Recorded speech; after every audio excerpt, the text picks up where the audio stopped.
Hi, I'm Maria Theohara Silvelosos on social media. Welcome to episode 500 of Soul Organized Style Podcast. Sustainable house. So students will work in small groups to develop a plan for a house and land plot and add on solar panels and water towers and gardens and all these amazing things. And I really love that program because at the start, students will be like, we need to build giant mansions. I'm like, we don't need more giant mansions. That's Yasmin Andrews. She's the education programs developer for Reverse Garbage. Reverse Garbage is turning 50 this year. Grab a cuppa and listen to Yasmin now. Yas, thank you for coming onto the podcast today. Thank you very much, Maria. I'm excited to be here. I've already let people know that you're the education programs developer for Reverse Garbage. Yeah. When did you hear about Reverse Garbage? So I heard about it not too long after I moved back to Sydney. So I grew up in New York City and I moved back to Sydney to be closer to family about 4 to 5 years ago. Mm-hmm. And I started doing some work with the Inner West Tool Library, and some family friends knew that I was interested in creativity and reuse. I think I got referred to the Bower first, that work with the Inner West Tool Library and just kind of being in places and meeting folks. I ended up meeting Kirsten, I think at a community grants event, and that's really what kicked off my knowledge of reverse garbage. I came through and visited a couple of times, and eventually when the listing for what was then the education programs manager role back in, I think it was 2023 was when I applied and was hired. I jumped on it immediately because I was really excited to be able to contribute to such an amazing organization in both a front of house way of being able to interact with students and teachers, but as well as that back of house, really getting into the nitty gritty of what it means to build a program for students to learn about reuse when it's such a critical thing that often gets skipped over to focus on some more what we would call like end of life addresses like tree plantings and recycling centers, which are great and amazing interventions, but there's so much work we can do before that point to protect natural resources. You are the perfect person to be running these education programs for Reverse Garbage. Thank you very much for saying that. You've got the history. And speaking of history, with the programs that you're running and the fact that it's the 50-year celebration, have you found any programs or any things like that in the archives? Yeah, so when I first came on, I did do a big scoop of all the paperwork and old things that we used to run, and some programs were like somewhat started. Like there used to be a program called Bones, Bones, Bones, and it was just a stack of like old x-rays, and I couldn't quite figure out what the previous person had wanted to do with that. Though I think exploring anatomy through creative reuse would be a really exciting program for primary school students as that's entering their curriculum, because it's interesting to see what's happening there. But we also have a lot of really old workbooks that I believe the store used to sell, and it would be fun to find a way for the 50th anniversary to do like a reverse throwback that really focuses on those craft skills. And we're looking into that for some of the longer summer program that we're thinking about developing as well. That is almost like reuse throwback. I'm a big fan of 90s crafts like zines and making and like bottle cap buttons, and just finding some fun ways to bring back that just spark of creativity and DIY enthusiasm. I know that in the sewing community, scrunchies and making scrunchies is And huge. it's so easy to do. And we have so many rubber bands here. But it's not just that, it's the materials that you use. And that's really Absolutely. the focus of what you're doing, isn't it? It's getting people to think about another way of reusing materials. A big part that comes out in that I'm particularly interested in is the narrative we have around materials. Like, what stories do they tell? Is that from their production and manufacturing? Is it because they're meaningful to us? Is it how we're interpreting them? There's just such a richness of voice when we work with materials compared to just kind of like stick it together kit, paint by numbers. And I think that the creative journey of considering materials and what value they bring into your life can just spark so much joy and introspection for a maker. So, as the program's developer, do you work front of house as well as with the other educators in Reverse Garbage?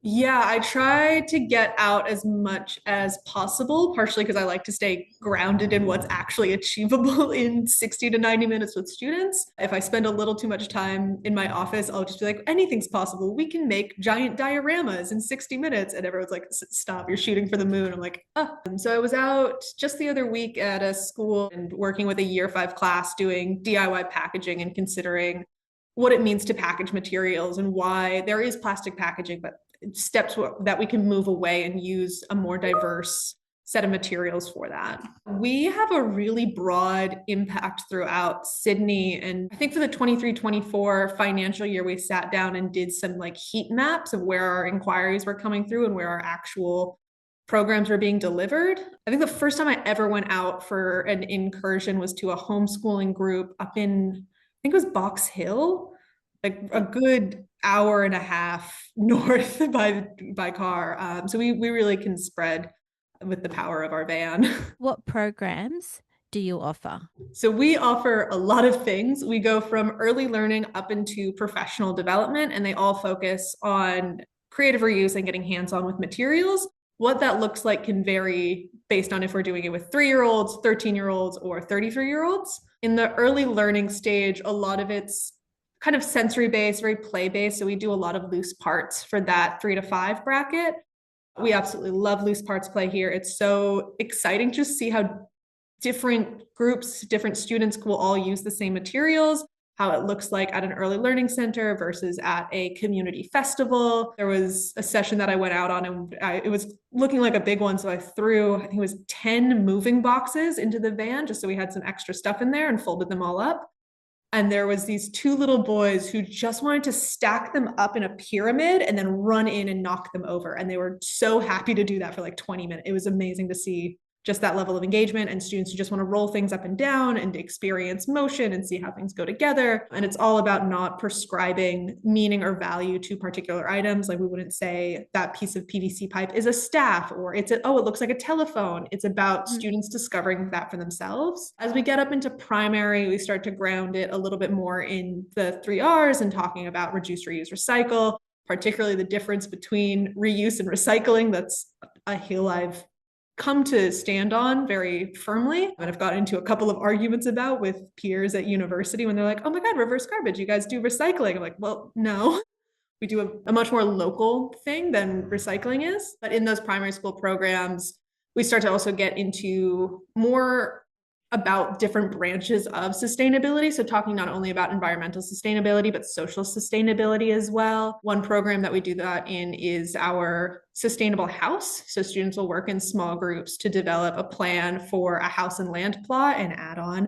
solar panels and water towers and gardens and all these amazing things. And I really love that program because at the start, students will be like, we need to build giant mansions. I'm like, we don't need more giant mansions. Like, what does it mean to have almost like a self-sufficient land plot and be in community with people who also have those resources, and how can we reach that point? And into the secondary school years, we expand on that program as well with sustainable communities, which has been, I think, one of the first programs that I developed from scratch, and that focused on what does it mean to design a community? What decisions might our councils be making? How can we look at transportation and businesses and resource management, housing, and parks and recreation. So all of these things that contribute to a robust community. And some kids get really into building big parking lots and shopping centers and all of that. And then I'm also like, but what about our bike lanes and our bus stops? And what do those spaces look like for people to get around in communities? And it's really exciting to see students kind of click into that idea of they live in a very real place that they have real power and influence in. So when students do a particularly fantastic job or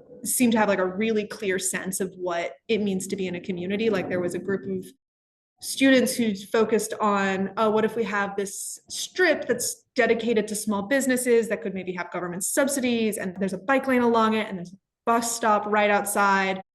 And I was like, you guys should just go talk to your local council, because they were also talking about how the car pickups in their area and how it's not a very walkable space because there's so much road development and it's not safe for students to walk around. I'm like, just bring these ideas to your council, like rally other students behind you, because maybe it won't radically change your city planning for next year, but it begins that seed of change is needed, and also that seed in themselves that they are strong and have a voice and have like very real opinions that are meaningful, Mm. to an advisory body that kind of feels like it's just off in some big building somewhere making decisions. Because this is the environment that they live in every Yeah. day, and it's got to be an environment that is worthwhile for everybody and sustainable. I have a lot of feelings about cars and their place in society. And I think in some ways, like it is important to have vehicles. We need a vehicle to do our work. But I think a lot of that independent ridership is a bit sad to see sometimes. And there's this old advert that was actually done. It was either a car company or a gas company where they had people standing on roads as if they were in a vehicle, but like the vehicle wasn't there. And you could just see how much space like single occupancy vehicles take up on our roads.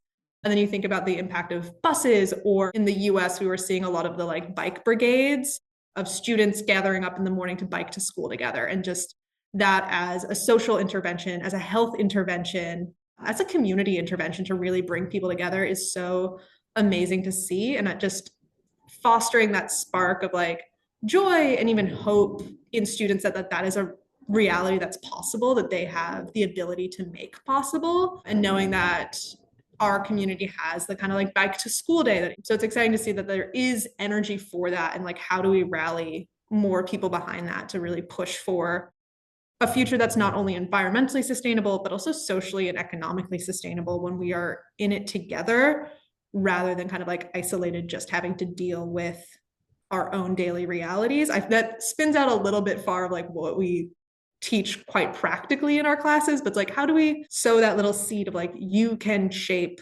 what your world looks like? And behind you is what you told me was a waste hierarchy, a Yes. pyramid. So this would be what's known as the expanded waste hierarchy. So the traditional waste hierarchy is just that: reduce, reuse, recycle. And waste hierarchy is a term that we start using with students around, I want to say like stage 2. We talk about the 3 R's beforehand, but like labeling it as the waste hierarchy starts around there. And is the idea that like first you reduce what you consume and reduce the waste you produce, reuse for as long as possible, and then move it on to recycling as a waste management process. And in the expanded waste hierarchy, which was developed by Charitable Reuse Australia, we still have reduce and reuse up the top, but then we have repair and refurbish. Being able to name specific ways that we reuse things, I think it really helps people understand that it is a very natural and innate process that we engage in. I'm a big believer in language and having the language like talk about things practically. What does it mean to repair a shirt? Is that popping back on a button? Is it sewing up a side seam that is ripped? Refurbishing, how do we change or reimagine items? And then finally, we have recycle and recover, and those are now in an orange red color to indicate that they are a waste management that is now past user life. And then right down the bottom, there is landfill. And I really enjoy that landfill is a part of this hierarchy because it acknowledges that ultimately things will end up in landfill, but everything above that point helps mitigate the volume that ends up there. And even in shopping centres now, Mm-hmm. I've noticed that where the bins are, they'll have two bins. They'll have a recycle bin, and then they'll also have a landfill bin. And it stops you before you, like, just reading that Yeah. stops you from and you've got to make that decision. What do you do? How are you Yeah. going to get rid of it? Labeling of bins has been a really interesting development, and I'm currently a student at the University of Sydney, and they just did a big redesign of their bins in a way that I like, they weren't announcing that it was happening, though it had definitely been in development. And there's all these like A3 posters on the bin that label like what can go in what bin, and also initiatives the university has. Like there's a composting initiative, so we now have an organics waste bin, and they have to label like what can actually go in there. But even on the recycling bin, once again affirming you cannot put coffee cups in a recycling bin, those have to go into a landfill. And I think that signage is really useful because people will often see a coffee cup and it does sometimes say like biocompostable, fully recyclable, and people think that it can therefore go in that bin. But for some reason, the infrastructure we have doesn't quite line up with what businesses are selling in that regard. Repair and reuse are some of the values and Mhm. actions that a lot of people in the sewing community love to explore. Yes. Yeah. Yes, I think our textile artists are some of the best reusers and repairers out there because I think it's very innate to the craft in caring for materials in that way and pulling out that longevity. It's a lot of creativity in there to work with the textile materials in that way to repair them. Particularly, we have sashiko repair coming up here, and we have like a textile floral applique process and just the ways in which you can reimagine garments into either a new garment or like a wonderful little accoutrement. It's a area that's so rife with creativity and possibility for that reuse and repair dynamic. What do you hear people say about the workshops at Reverse Garbage? We got a lot of positive feedback, which is really exciting to see. I wrote down some of the words that we get a lot. So we get a lot about the impact that it has on students, the way that they can now understand the scope of these problems. One of my favorite facts to lead with for students of all ages is in the most recent annual waste report, it was found that Australia produces 75.8 megatons of landfill waste, which is equivalent to 471 Sydney opera houses. And we do a kind of like imagination exercise of like, can we all picture the Sydney Opera House and how heavy that must be?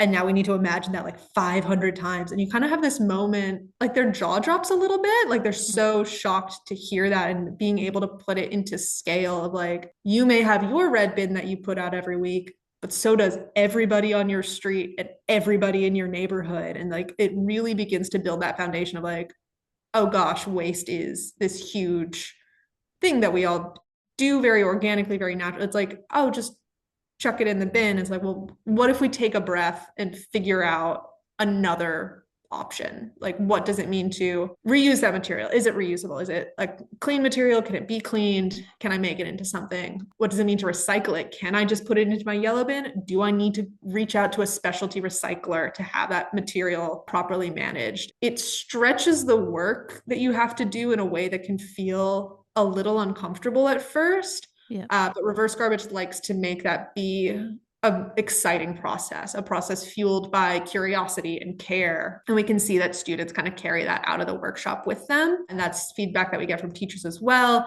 as the engagement that students have. We'll come in and teachers will be like, oh my God, this is the most engaged they've ever been. It's encouragement programming is kind of tricky because we're a fun, exciting thing that's come into the school. We're like a break from the regular schedule. So students are always a little bit like, ooh, very high energy. And teachers like, wow, you guys really get them engaged and they're like super focused and they make these amazing models. I love to hear engagement. It's, okay, we're hitting the mark. People care about what we're doing. And there's also a funny thing that teachers will do where they're like, oh my God, this is just like what I used to do when I was a kid. A lot of teachers will pull me aside in the middle of teaching to tell me about a project that they once worked on or the value it had when they were an adolescent. I'm like, yeah, I really love that you're telling me this. You've got the teacher engaged and the student And engaged. the student, like everyone, we get so much positive feedback about our workshops. And sometimes the feedback that we'll get is also like, we just want more materials to work with. Dual-sided sword there, but it's always exciting when people just want more materials, more time. It's just really exciting. And talking about schools with like how they can set up art club lunch programs, that it is just collect random materials and see what happens. Creative reuse is a really easy intervention that sometimes gets treated as like a very complicated big thing. I'm like, it's just collect your paddle pop sticks and give them a hot water bath and maybe some soap in there and it'll be fine. You got paddle pop sticks now. How do you feel running these workshops for reverse garbage? I absolutely love it. It brings a sense of euphoria, especially when things like go right. Not that there's a way that there's a perfect world that the program runs step by step and then it's done perfectly. More so when like I know that students are getting what we're trying to talk about. That comes out a lot when I run the Sustainable Communities program. That's also just one that's really close to my heart. But across the board, just being able to sit down and work with a student, even for a couple of minutes, and show them how to connect two pieces of cardboard with a shoelace. And like, I have taught so many kids how to tie a knot, and I don't know if they still know how to tie that very basic like square knot, but just spending the time with them to like sit down and do that and watching them have that sense of achievement and seeing their plan and their goal like come to fruition is so amazing. And I was never much of a public speaker growing up. But for some reason, like being in front of a classroom is one of the most comfortable places in the world for me. I absolutely love chatting with students and being in front of a group of adults talking about the same thing. I'm like much more nervous, but kids just have this like wide-eyed curiosity about it. Even the teenagers, sometimes you're in front of a group of teenagers, you're like, I don't think they care. It's like you just got to keep making it fun, keep making it engaging. I think a lot of students just want to know that the adults in their lives care about their vision and what they want to make. And Reverse is a really great space for us to do that because it's all about like, we care about this one thing. And however you access also caring about this one thing is a win for us. As long as we get you on the creative reuse bandwagon, we're winning today. So we can kind of like play with what that means to have that student join us on this journey. It's a win-win for them and for you, and also for, sorry, three wins for you, Reverse Garbage, and the students and their teachers. So, Yeah. what education programs can we look forward to in the future? I know we're considering some longer summer programs for students, typically done just like a 6-hour day, although that was introduced last January as well. So maybe moving quick, but there's a lot of fun stuff to do when you have multiple days. I really want to do a program about kind of like wild Merrickville and talking with the Cooks River Alliance of like, can we bring a group of students around to kind of tour the area, developing almost like a field guide type project, which is similar to work that I had done back in the US, where students look closely at their environment and we learn about what flora and fauna we have, making like a splice diagram of, you see them in like the old school science textbooks where it's a little snapshot of an ecosystem and there's every plant, bug, and animal in it. Like it's making one of those, I think would be really fun. Engage students with the environment around them would be awesome. Doing some stuff about what recycling actually means would be really fun. An in-school version of that would be like a sorting style game where we can kind of talk meaningfully about what materials are what. People are always fascinated to learn that there are 7 types of plastic and they all have different properties and go to different places. So being able to get kids engaged in like, how do you identify these different types of plastics? And if we need to make a plastic choice, what is a good plastic choice? A bit of a paradoxical statement there, some would say. Still really important information to have. Even talking with students about how they can read the tag on their clothing to understand what materials it's been made out of has been an interesting journey in the last couple of months. Looking more with animals, I really love the natural world. I think it's really fun and it's something that kids are kind of primed to engage with. So looking into like habitats and adaptation and camouflage, and with the materials we have, I know there's a bit of like a fantasy spin on this. If we're still using that same like scientific reasoning and logic, it still supports those more academic learning goals. What would the habitat be of a binder clipped butterfly and why is it suited to that habitat? I think would just be a lot of fun. Sounds like it. Is there anything that we've missed about the role that you play and what you do for Reverse Garbage? So one thing that I work on quite a bit is our public programming as well. It's really great and exciting for schools to come to us, but I also love to consider how we can engage our community at large, particularly the local Inner West community. So we work with a lot of artists who are shoppers with us, who have known about us for a long time, and provide them a space to deliver their own programming. And we can support them in the kind of like marketing of that as well, so they can reach an audience. And that's also a great way to do those longer term kid-centered projects in the summer, just really thinking about how we can bring that creativity and that joy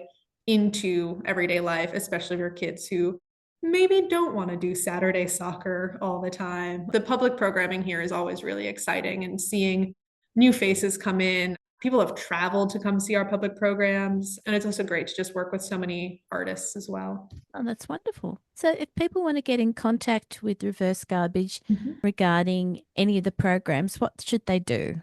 They should email education@reversegarbage.org.au. That is our primary inbox where we field a lot of things, questions about what we do, any like partnerships or big projects that you have in mind.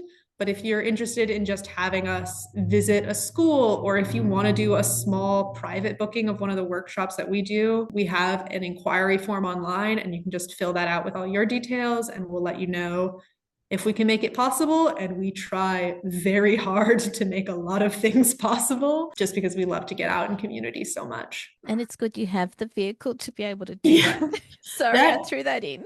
That ed van, it is a lifeline for us to get around. Sometimes we're in the ute. It's always exciting to be out on the road. I've had friends of mine be like, oh, I saw the reverse garbage van or the reverse garbage truck today. I'm like, yeah, we're out there and people are noticing us. Yasmin, thank you for being on the podcast for Reverse Garbage. I really loved speaking to you and hearing about all the work that you and everyone there does. Amazing, Maria. It was really great to talk with you. And I love to share about what we do, because it's, to this day, there's still people who are like, oh, you guys have education programs? I'm like, we've had education the whole time, the whole 50 years. And happy 50 years of operating at Reverse Garbage. Thank you so much. Thanks. Bye. This episode of So Organised Style Podcast was both video and audio produced by me, Maria Theoharis, in my sang room with permission of Kirsten of Reverse Garbage to celebrate their 50 years of operations. Head to Reverse Garbage on the 20th of September to celebrate this important milestone. Sound by Kaneef on YouTube. Many thanks for the ongoing support of the podcast Patreon contributors, as their ongoing support each month enables me to develop this podcast for you for free. You can subscribe to So Organised Style Podcast, spelt with an S, not a Z, on all good podcast apps. Thanks for enjoying episode 500. I look forward to joining you in your sewing room next time. Stay safe, everyone.